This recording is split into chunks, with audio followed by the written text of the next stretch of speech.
I've been lying down for hours now. It's 5:35 a.m. and there's not much I can do. You know what the worst part about my situation is? I'm in the same room with my parents. They keep looking at me, and I can't help but look back and try not to cry or scream. Their eyes are focused on me, and their mouths are wide open. There's the strong scent of blood, and I feel so paralyzed with fear. Here's the thing. The second I make any hint that I'm not asleep anymore, I'm completely... I will die, and there's nobody around to save me. I've been trying to think of a way out, but the only idea I have is to rush for the front door and run outside to scream for help, hoping that my neighbors will hear me. It's risky, but if I stay here, I'll surely die. He's waiting for me to wake up and see his masterpiece. You're probably wondering what's going on. I'm sorry, I do get ahead of myself sometimes. About 3 hours ago, I heard screaming coming from the other side of the house. I got up and went to check on the noise before realizing I had to use the bathroom. Instead of doing the smart thing and investigating, I used the bathroom first. I could have gotten myself killed right then for my stupid actions.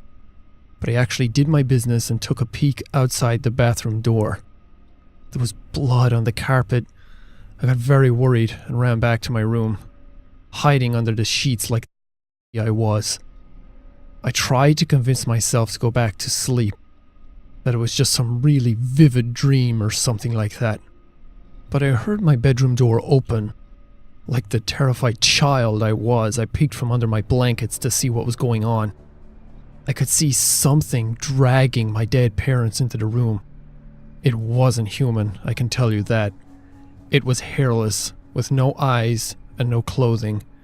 It walked like a caveman with its back slouched as it dragged my parents. But this thing was much smarter than any caveman. It was aware of what it was doing.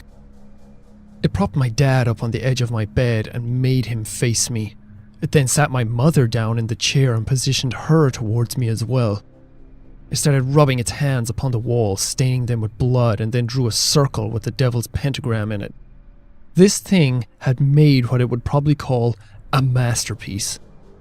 To finish it off, it scribbled a message onto the wall that I could not read in the darkness. It then positioned itself under my bed, waiting to strike. The scariest thing is now, my eyes have adjusted to the darkness and I can actually read the message on the wall.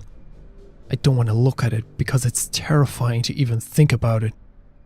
But I feel the need to see before I'm killed. I peek at the creature's masterpiece.